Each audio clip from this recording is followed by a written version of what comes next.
Ayurveda Every Day with Talia. It's Talia here. And if you are not in the Facebook group Ayurveda Every Day with Talia, you're watching this somewhere else like YouTube, just know that you can join my group Ayurveda Every Day with Talia on Facebook. And I would love for you to join soon because in January I'm going to be running my free 5-day Nourish Your Body with Ayurveda boot camp. And that's going to be super fun.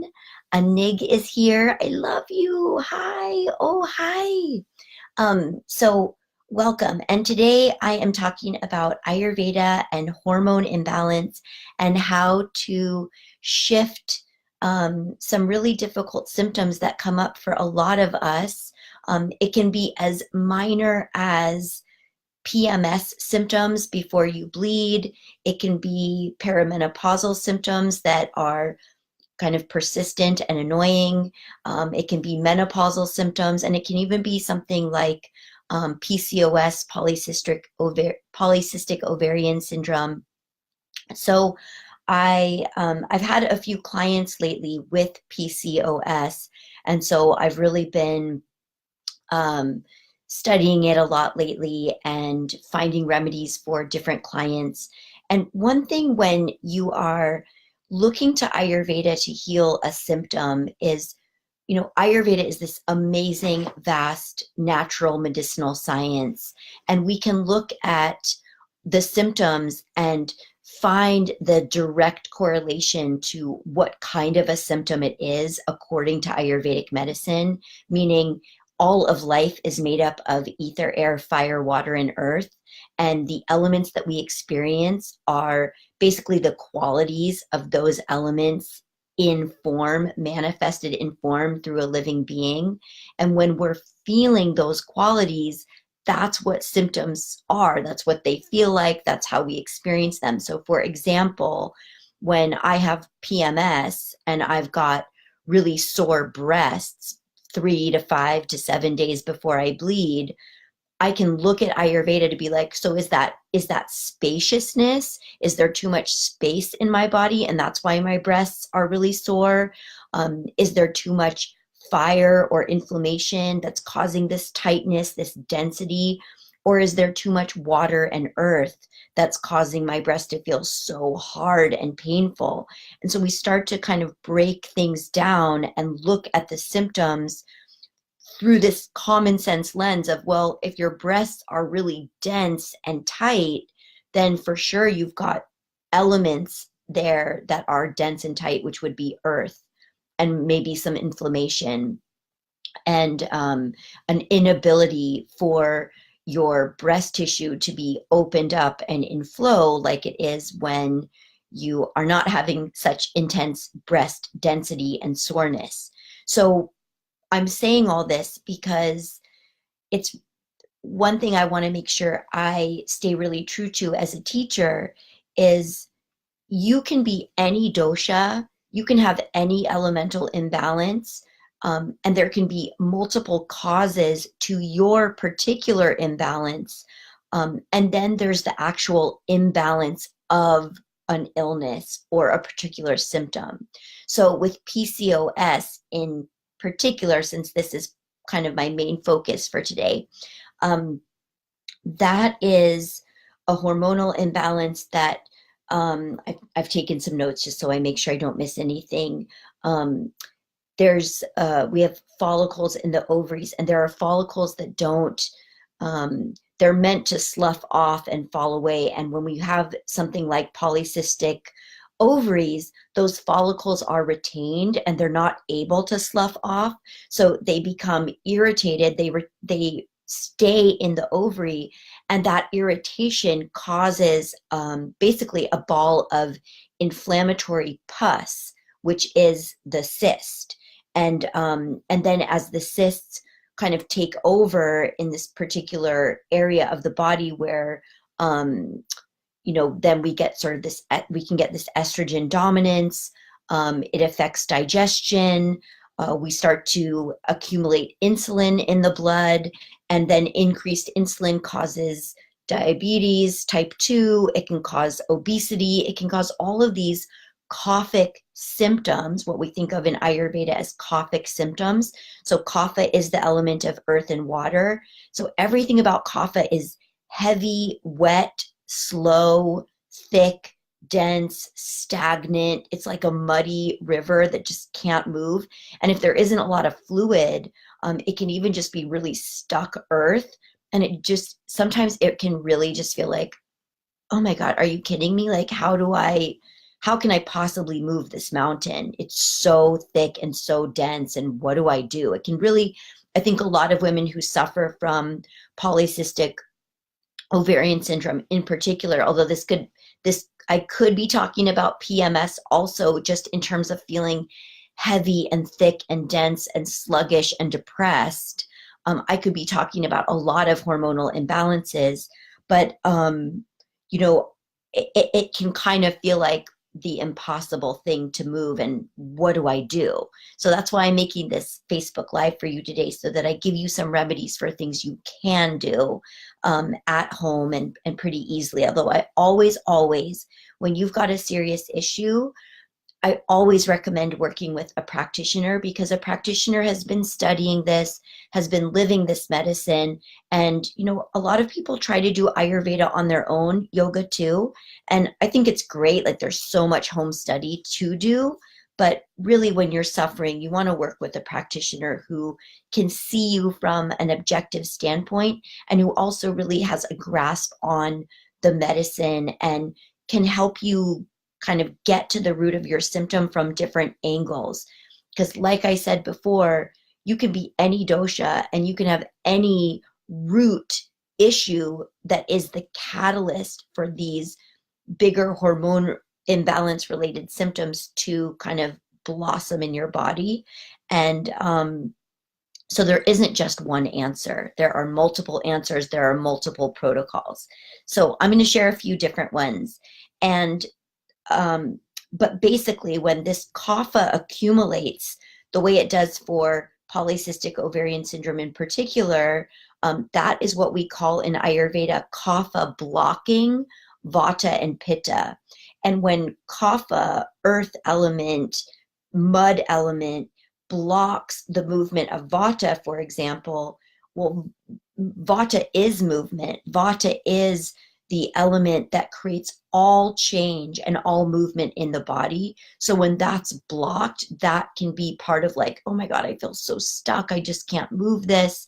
So we're looking to create more spaciousness in the body. And when kapha is blocking pitta, inflammation can really kind of pressurize and build underneath the weight or the stagnancy of kapha. And so there's a lot of inflammation that kind of grows and just creates all this really very uncomfortable kind of feelings in the body. And this is not only physical, but it's emotional, psychic, mental as well, which is why it's so important that we do move what's happening in the body, so that we open things up on every level or kosha of the body. So one of the things that gets really the most directly affected when kapha is blocking vata and pitta is the lymphatic system gets blocked. And I talk about the lymphatic system all the time, as does my teacher, Deanna Batdorf, because similar to the digestive system, your lymphatic system is such a root system. It's feeding your blood, your muscle, your skin, your nerve, your bone, your reproductive. And really, anytime we're having a hormone imbalance in the body, the Artava Dhatu, which is the female reproductive tissue of the body, is affected. And that's the deepest tissue. That's as deep as we go, is like our reproductive power. Just think of the miracle it is to create life and how we do that through our reproductive system. There is really no deeper tissue than reproductive. So every tissue that leads up to it is affecting it. And when we want to create lasting change that is getting to the root cause, no matter what the root cause is elementally. We want to go back to digestion. We want to go back to lymph. And of course, we want to go back to what we're thinking about, how we're thinking about ourselves, what core beliefs are driving us. And that is a lifetime of work, in my opinion. It certainly is for me. But going back to lymph means we're going back to blood. And so that's what I'm going to talk about in terms of remedies today is what can you do to kind of move your lymphatic system when you've got a hormone imbalance, and what can you eat and what herbs can you use to also move that energy, and what body care practices can you do. So in terms of kapha blocking, and we're just looking at how do I move excess kapha, if you can break a sweat and get and kind of use heat to penetrate the sluggishness and the stagnancy of mud, because earth and water, that is what makes mud in the body, mind, and spirit, then that's a way to really break through and start to liquefy kapha. So if you think about breaking a sweat, your first thought might be something like, oh, I've got to go for a run. But when you've got a hormone imbalance, you want to be thinking your adrenals might be affected. And so you don't want to push your adrenals farther than they want to go naturally. So if you're like, I know I want to break a sweat, but I'm feeling tired, I'm having fatigue, then break a sweat in a really hot bath. Like just sit in a hot bath and let the hot water be the element that gets you to sweat, that gets you to break through that kapha. Or swim. Do something where, you're immersed in water. So you're really supported and held in the water element, but you are moving your lymph, you're moving your blood, and you are breaking a sweat. You just don't feel it as much because you're in the water. This could also be where you do really deep breath work. And I advise that that is definitely something done either because you've been doing breath work for a really long time, you know what you're doing, or it's supervised. So going to your yoga teacher or going to a pranayama class where it's you're really held, because breath work is such deep trauma work. And I don't want to recommend that and then have some of you be mad at me or upset with me for not being responsible in sharing that it can take you deeper than you might want to go emotionally. So there is just deep pranayama that you can do, deep breath work you can do, like just to move your energy down and out. But you could just do a few breaths and not get crazy into breath work that's really going to unlock some deeper emotional stuff. Even just doing that one breath, I'm like, oh, I feel a little bit dizzy. So be careful with pranayama, but for sure, opening your lungs and breathing more deeply is, of course, a way to break through a kapha block. And then salt scrubs are so awesome for moving kapha. This is one of my all-time favorite remedies for getting kapha to move, because when you're applying a salt scrub to your body and the friction of the salt against your skin, you've got that friction, you've got surface lymph on the surface of your skin as well. So you're deeply affecting lymph, and you're getting this kind of really great, sorry, my camera's real shaky. I'm in a weird place. But, you're like, say I've got some salt scrub in my hand and I'm on my leg and I'm like, so that salt against the skin is creating this friction. It'll even turn your skin pink. You'll see that blood has come to the surface, and then you keep going. So you start from your feet, you work all the way up to your knee, all the way up to your hip. Then you do your lower belly, your outer hips, your lower back, your mid belly, your breasts. Then you do hands to heart, and neck down to heart. The lymphatic fluid that, as we're collecting whatever's ready to be released through the lymphatic system, which are it's like the garbage collectors of your body, it dumps at the subclavian vein, which is just underneath your clavicle bones, into the bloodstream to be released through through feces, through urine, through sweating. So if you even do a salt scrub so that it makes you sweat, like you really work hard in the shower to do it or in the bath to do it, then you're sweating and salt scrubbing at the same time, and that's really ideal. And if you've got a lot of kapha and you're relating to what I'm saying, then you could salt scrub as many times as 3 or 4 times a week, so that it's something that you're doing almost as a replacement for exercise or an addition to exercise, whatever kind of exercise you choose.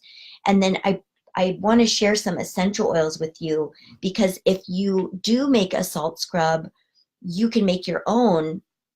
And in fact, in the files section of Ayurveda Every Day with Talia, I'll post a recipe that goes with today's Facebook Live. Maybe I'll even post a couple, because I have several essential oils I want to share with you on this topic that help to, number one, get kapha on the move. Number two, some of them are really specific lymphatic drainers. So they really help to drain the lymphatic fluid and get the lymph to be on the move. And then some of them are just specifically really kapha reducing. And then a couple of them are anti-cystic. They help to break down cysts. And so I want to share those with you as well. So if you were going to make a salt scrub or even just a body oil using some of these essential oils, the ones I want to share first are the anti-cystic ones, which are also, they also tend to be, how do I say it? What's it called? Antispasmodic. So cypress essential oil is the number one essential oil I go to when I have a cyst. And this doesn't have to be polycystic ovaries.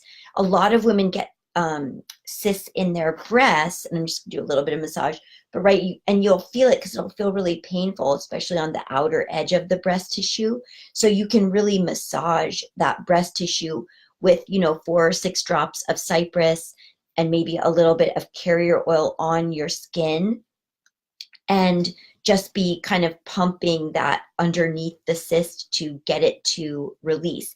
Think of a cyst as it's like a kind of an internal hive. It's very pussy. It's very filled with this inflamed fluid. And so you want to pump it so that that fluid starts to just slowly release and it doesn't erupt or burst, because that can be quite painful and quite toxic for your blood. So cypress is one of my favorite essential oils when you have any kind of cystic issue. Another one that I really love for just hormones in general, this is my go-to, is Clary Sage.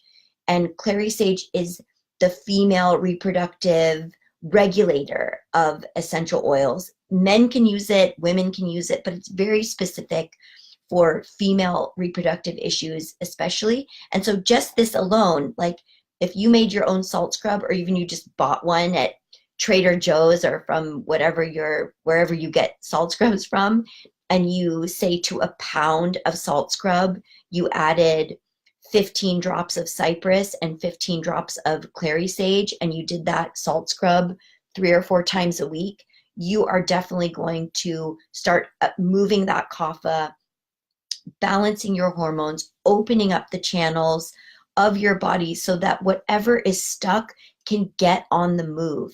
And I hope that this makes sense. And in the comments, I'd love for you at this point to send me a heart or send me some likes to let me know that this is making sense, that when we've got this stuckness in the body, one of the first things we want to do from an Ayurvedic standpoint is create space.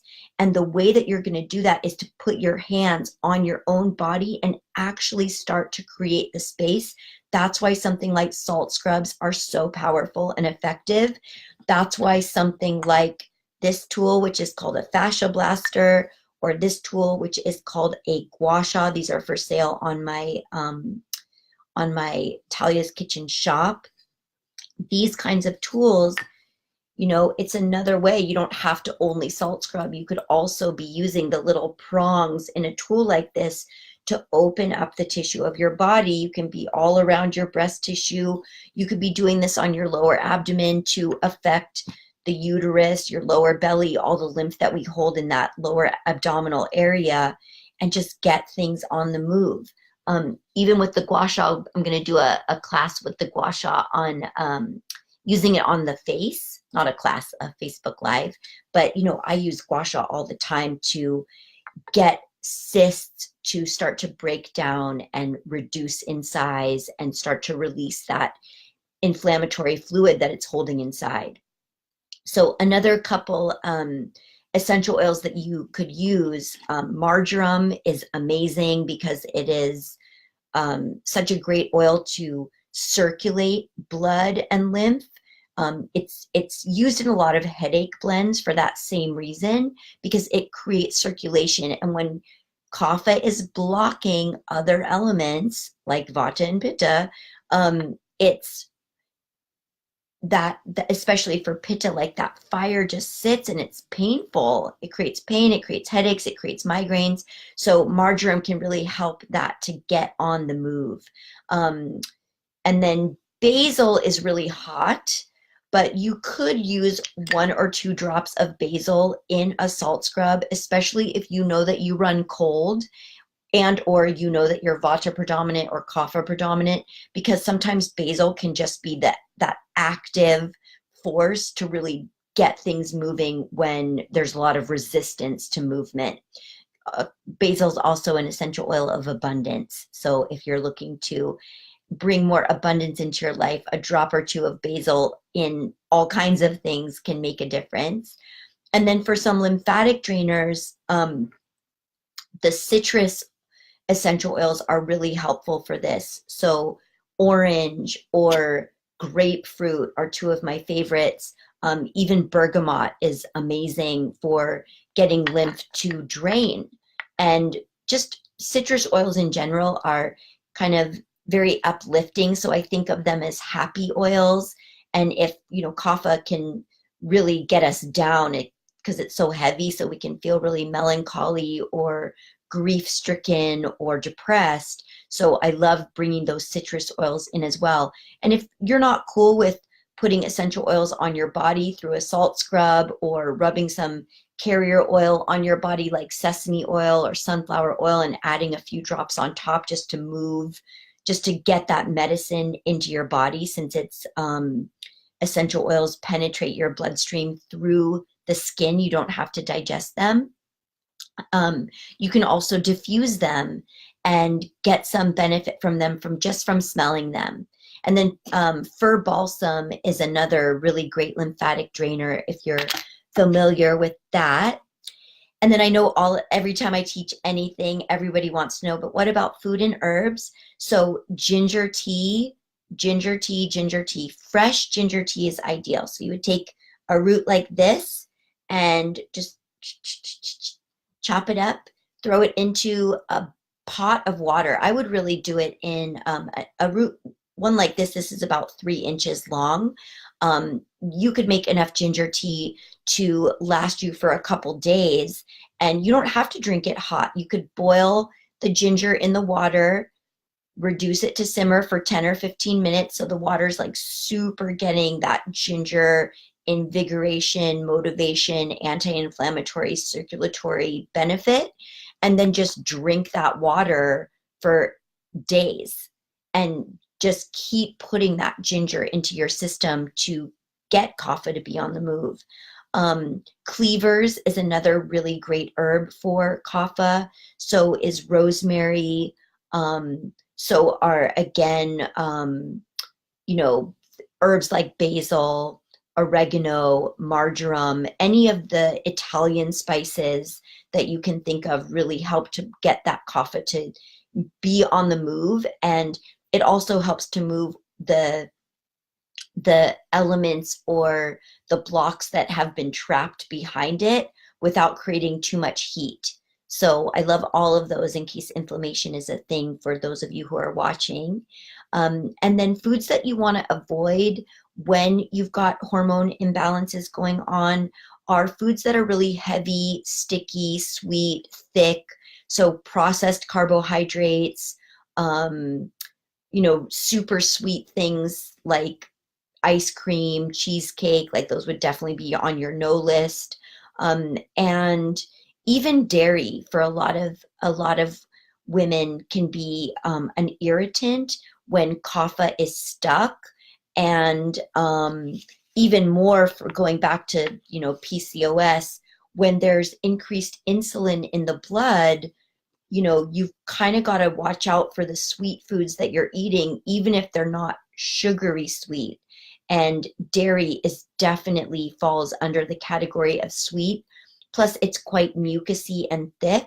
So if you're super love dairy and you're listening to this and you're like, no, I don't feel like I can let go of that yet, you could at least transition from cow's milk dairy to goat milk dairy and maybe stick with only raw milk, like raw goat cheese or raw goat's milk. That then, you know, if you wanted, I mean, I don't really drink goat's milk, but if you wanted to drink goat's milk, you could then warm it up with some cinnamon and cardamom and even rosemary again or basil again, so that when you take that dairy in, you are adding some elements to invigorate it, to help it digest better, to help it keep things on the move for you, so that it doesn't just add to the kapha stagnation that's already present.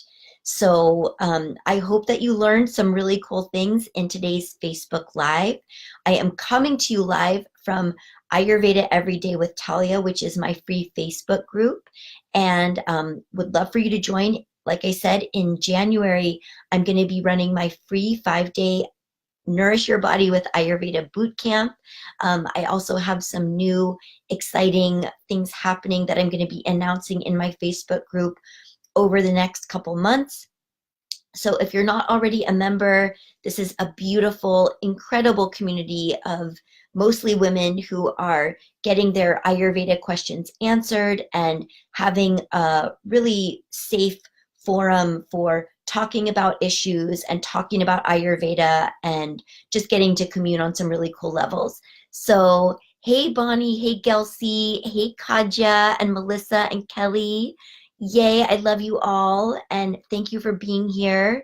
If you caught me kind of in the middle, definitely go back to the beginning and check this out from the very beginning. So namaste to you, and I'll see you next time on Ayurveda Every Day with Talia.